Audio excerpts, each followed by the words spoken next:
बिस्मिल्लाहिर्रहमानिर्रहीम। अस्सलाम वालेकुम। आज 25 अगस्त है और दिन है इतवार का। बात करेंगे कि तहरीक इंसाफ से मुतल्लिका वो पाकिस्तानी शहरी जिनको जबरी तौर पे लापता किया गया, जिनको अगवा किया गया, उनकी रिहाई का सिलसिला तेज़ हो गया है। इसकी मुमकिन वजूहात क्या हैं, इन पर बात करेंगे। शुरू में मैं आपको बता दूँ कि पिछले 3 दिनों के अंदर अंदर PTI से मुतल्लिका 6 लोग जो हैं उनको रिहा कर दिया गया है, जो जबरी तौर पर लापता किए गए थे, जिनको किसी अदालत में पेश नहीं किया गया था। ओन अली खोसा वापस आए। ओन अली खोसा जो हैं वो PTI के कारकुन नहीं हैं, वो कंटेंट क्रिएटर हैं, ज़बरदस्त कंटेंट क्रिएट करते हैं, शानदार कंटेंट क्रिएटर हैं और बड़ा ज़बरदस्त उनका कंटेंट होता है, लोग बड़ा उसको एंजॉय करते हैं। उसमें एक मैसेज होता है। और ओन अली खोसा को जबरी तौर पर गुमशुदा किया गया और उनको किसी अदालत में पेश नहीं किया गया, लेकिन उनको रिहा कर दिया गया 2-3 दिन पहले। तो ये एक बड़ी खुशाइन चीज़ थी कि उनको रिहा कर दिया गया। गो के ये जितनी भी जबरी गुमशुदगियाँ हैं ये सब गैर आइनी हैं, गैर कानूनी हैं, गैर शरई हैं और इनकी कोई जस्टिफिकेशन नहीं है। ये जुल्म है, जबर है, ज़्यादती है, फस्तायत है और ये बहुत बहुत बहुत अफसोसनाक है, बहुत अफसोसनाक है। ये नहीं होना चाहिए, जस्टिफाइड नहीं है। उसके बाद ओन अली खोसा के बाद मैं आपको बता देता हूँ कौन कितने दिन बाद आया है और फिर ज़रा बात करते हैं कि मुमकिन वजूहात क्या है। हवाओं का रुख बदल रहा है, अदालतों का मामला है, इस्टेब्लिशमेंट की पॉलिसी बदल रही है, आखिर मामला और माजरा है क्या। उसके बाद कौन कौन आ चुका है। तकरीबन 50 दिन बाद जो है वो मलिक रिजवान अहमद साहब आ चुके हैं और इनके भाई मलिक नोमान अहमद आ चुके हैं। अच्छा, रिजवान भाई जो हैं बहुत बहुत ज़बरदस्त शख्सियत के मालिक हैं और रिजवान भाई को जबरी तौर पर गुमशुदा किया गया और 50 दिन तक वो जबरी तौर पर गुमशुदा रहे। और इनके भाई इरफान मलिक साहब जो हैं उनको हमने देखा, शायद ही कोई दिन हो जब वो अदालत में ना आए हों, कभी एक अदालत कभी दूसरी अदालत। और उनके साथ जो उनकी वकील हैं तलत रिजवान साहिबा, उनका जिक्र ना करना नाइंसाफ़ी होगी। जिस तरह से उन्होंने भाग दौड़ की, जिस तरह से वो भाग दौड़ कर रही थी, निचली अदालतों में जा रही थी, थानों में जा रही थी और सबसे ज़्यादा तो सफ़र किया उनके भाई, उनकी फैमिली ने, रिजवान भाई की और इरफान जो उनके भाई हैं, और बड़े परेशान रहते थे, लेकिन मजबूत आसाब के साथ उन्होंने ये जंग लड़ी।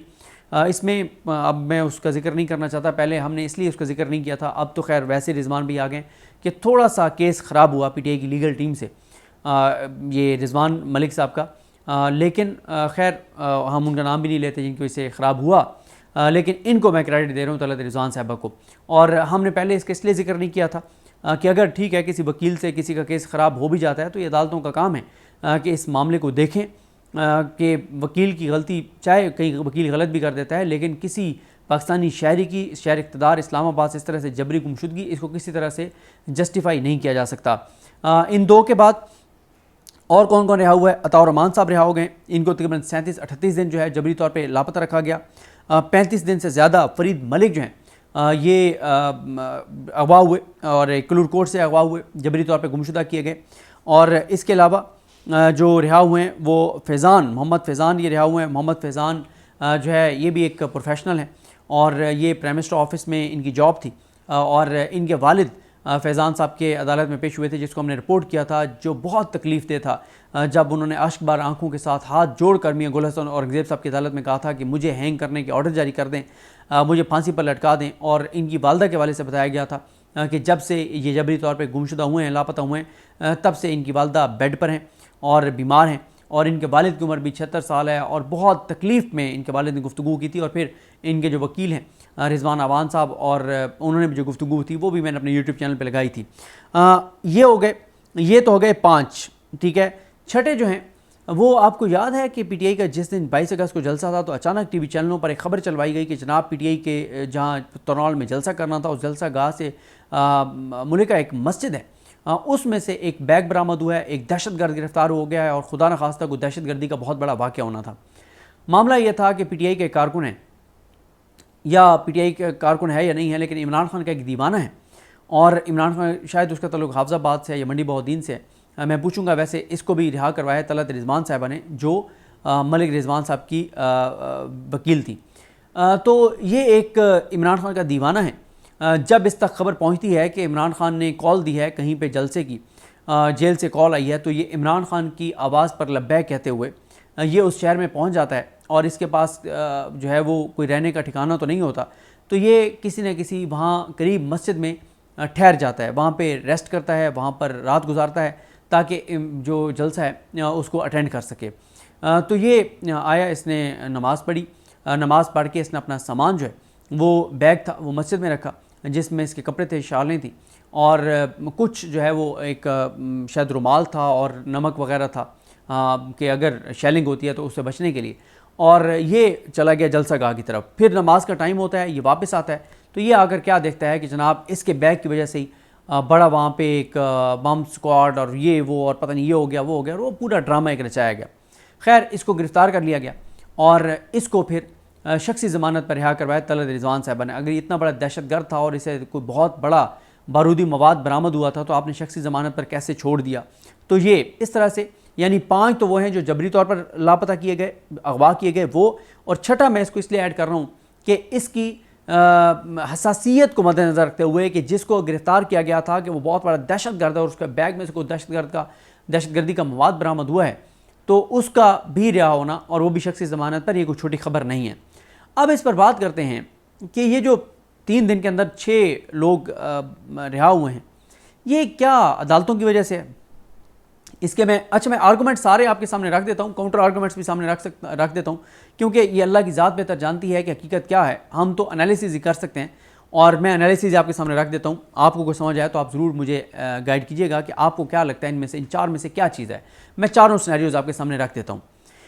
पहला यह है कि क्या ये अदालतों की वजह से हो रहा है, क्योंकि अदालतों में हमने एक चीज़ देखी है कि मियाँ गुलस्तान औरंगज़ेब साहब ने जिस तरह के रिमार्क्स दिए, उन्होंने पहले कहा कि वो एक बहुत बड़ा ऑर्डर जारी करने जा रहे हैं अज़हर मिशवानी के भाइयों की जबरी गुमशुदगी के मामले में, और उन्होंने इन केसेस में ये भी कहा कि जो भी मैं फ़ैसला दूंगा उसके नताइज होंगे, आलमी सतह पर भी नताइज होंगे। वो बार बार हुकूमत को, इदारों को ये रास्ता देते रहे और कहते रहे कि देखें मुल्क की हालात भी हमारे सामने हैं कि मुल्क किन गैर मामूली हालात से गुजर रहा है, मुल्क की मुआशी सूरत हाल भी हमारे सामने है, इंटरनेशनल सूरत हाल भी हमारे सामने है, ये एक आईनी अदालत है। लेकिन उन्होंने ये भी कहा कि मैं तारीख पे तारीख नहीं दूंगा, मैं बार बार आपकी ट्रक की बत्ती के पीछे नहीं लगूंगा, मैं फ़ैसला दूंगा और उस फैसले के नताइज होंगे। इससे पहले शहबाज गिल साहब के भाई के केस में भी उन्होंने एक ऑर्डर दिया जिसमें उन्होंने गेस्टापो स्टेट का जिक्र किया था कि यहाँ पे भी वही सूरत हाल बना रहे हैं जैसे हिटलर ने एक खुफिया फ़ोर्स बनाई थी अपने सियासी मुखालफिन को की ज़बानें बंद करवाने के लिए, उनको टॉर्चर करवाने के लिए। और फिर उन्होंने ये भी कहा जुमेरात वाली हेयरिंग पे कि हुकूमत इन जबरी गुमशुदगियों की बेनिफिशरी है। और फिर उन्होंने मुख्तलिफ समातों पे ये भी कहा, उन्होंने कहा देखें जब कोई जबरी तौर पे गुमशुदा होता है और वो वापस आता है तो हम अल्लाह का शुक्र अदा करते हैं और फाइल बंद कर देते हैं। उन्होंने कहा ये डिसऑनेस्टी है, लेकिन हम इसलिए इन मामलात को आगे नहीं बढ़ाते। ये सारी चीज़ें कि मुल्क की हालात, सूरत हाल हमारे सामने हैं, इकॉनमी की सूरत हाल हमारे सामने हैं और हम जो मग़वी है, जो बाज़ियाब होता है, उसके लिए मुश्किलात नहीं खड़ी करना चाहते। हम इस टेम्परेचर को ऊपर नहीं ले जाना चाहते, हम इस लड़ाई को बढ़ाना नहीं चाहते। हम सिर्फ एक बात कहना चाहते हैं कि इस जबरी गुमशुदगियों को बंद करो। कोई अगर मुल्क की सलामती का मामला है तो उसके मुताबिक डील करो, कानून के मुताबिक कार्रवाई करो, ड्यू प्रोसेस करो। हम बिल्कुल नहीं चाहते कि हम इन मामलात को ख़राब करें और पाकिस्तान के अंदर चीज़ों को हम खराबी की तरफ लेकर जाएं। हमारा मकसद सिर्फ एक है कि अगर किसी के खिलाफ कोई चीज़ मौजूद है, कानून के मुताबिक कार्रवाई करें, अदालत इंटरफेयर नहीं करेगी, लेकिन अदालत जबरी गुमशुदगियों को किसी सूरत बर्दाश्त नहीं करेगी। अच्छा, मियाँ गुल साहब जो है ना, उनकी अप्रोच क्या है कि हुकूमत पे, इदारों पे दबाव बढ़ाएं और उनको मजबूर करें कि वो जिसको अगवा किया गया है उसको रिहा कर दें। अब इस पर बात करते हैं कि ये जो 3 दिन के अंदर 6 लोग रिहा हुए हैं, ये क्या अदालतों की वजह से है? इसके मैं आर्गूमेंट सारे आपके सामने रख देता हूँ, काउंटर आर्गूमेंट्स भी सामने रख देता हूँ, क्योंकि ये अल्लाह की ज़ात बेहतर जानती है कि हकीकत क्या है। हम तो एनालिसिस ही कर सकते हैं और मैं एनालिसिस आपके सामने रख देता हूँ। आपको कोई समझ आए तो आप ज़रूर मुझे गाइड कीजिएगा कि आपको क्या लगता है इनमें से, इन 4 में से क्या चीज़ है। मैं चारों सिनेरियोज़ आपके सामने रख देता हूँ। पहला यह है कि क्या ये अदालतों की वजह से हो रहा है, क्योंकि अदालतों में हमने एक चीज़ देखी है कि मियाँ गुलस्तान औरंगज़ेब साहब ने जिस तरह के रिमार्क्स दिए, उन्होंने पहले कहा कि वो एक बहुत बड़ा ऑर्डर जारी करने जा रहे हैं अज़हर मिशवानी के भाइयों की जबरी गुमशुदगी के मामले में, और उन्होंने इन केसेस में ये भी कहा कि जो भी मैं फ़ैसला दूंगा उसके नताइज होंगे, आलमी सतह पर भी नताइज होंगे। वो बार बार हुकूमत को, इदारों को ये रास्ता देते रहे और कहते रहे कि देखें मुल्क की हालात भी हमारे सामने हैं कि मुल्क किन गैर मामूली हालात से गुजर रहा है, मुल्क की मुआशी सूरत हाल भी हमारे सामने है, इंटरनेशनल सूरत हाल भी हमारे सामने है, ये एक आईनी अदालत है। लेकिन उन्होंने ये भी कहा कि मैं तारीख पे तारीख नहीं दूंगा, मैं बार बार आपकी ट्रक की बत्ती के पीछे नहीं लगूंगा, मैं फ़ैसला दूंगा और उस फैसले के नताइज होंगे। इससे पहले शहबाज गिल साहब के भाई के केस में भी उन्होंने एक ऑर्डर दिया जिसमें उन्होंने गेस्टापो स्टेट का जिक्र किया था कि यहाँ पे भी वही सूरत हाल बना रहे हैं जैसे हिटलर ने एक खुफिया फोर्स बनाई थी अपने सियासी मुखालफिन को की ज़बानें बंद करवाने के लिए, उनको टॉर्चर करवाने के लिए। और फिर उन्होंने ये भी कहा जुमेरात वाली हेयरिंग पे कि हुकूमत इन जबरी गुमशुदगियों की बेनिफिशरी है। और फिर उन्होंने मुख्तलिफ समातों पर यह भी कहा, उन्होंने कहा देखें जब कोई जबरी तौर पर गुमशुदा होता है और वो वापस आता है तो हम अल्लाह का शुक्र अदा करते हैं और फाइल बंद कर देते हैं। उन्होंने कहा ये डिसऑनेस्टी है, लेकिन हम इसलिए इन मामलात को आगे नहीं बढ़ाते। ये सारी चीज़ें कि मुल्क की हालात सूरत हाल हमारे सामने हैं, इकॉनमी की सूरत हाल हमारे सामने हैं, और हम जो मग़वी है जो वाजियाब होता है उसके लिए मुश्किलात नहीं खड़ी करना चाहते। हम इस टेम्परेचर को ऊपर नहीं ले जाना चाहते, हम इस लड़ाई को बढ़ाना नहीं चाहते। हम सिर्फ एक बात कहना चाहते हैं कि इस जबरी गुमशुदगियों को बंद करो। कोई अगर मुल्क की सलामती का मामला है तो उसके मुताबिक डील करो, कानून के मुताबिक कार्रवाई करो, ड्यू प्रोसेस करो। हम बिल्कुल नहीं चाहते कि हम इन मामलात को ख़राब करें और पाकिस्तान के अंदर चीज़ों को हम खराबी की तरफ लेकर जाएं। हमारा मकसद सिर्फ एक है कि अगर किसी के खिलाफ कोई चीज़ मौजूद है, कानून के मुताबिक कार्रवाई करें, अदालत इंटरफेयर नहीं करेगी, लेकिन अदालत जबरी गुमशुदगियों को किसी सूरत बर्दाश्त नहीं करेगी। अच्छा, मियाँ गुल साहब जो है ना, उनकी अप्रोच क्या है कि हुकूमत पे, इदारों पे दबाव बढ़ाएं और उनको मजबूर करें कि वो जिसको अगवा किया गया है उसको रिहा कर दें।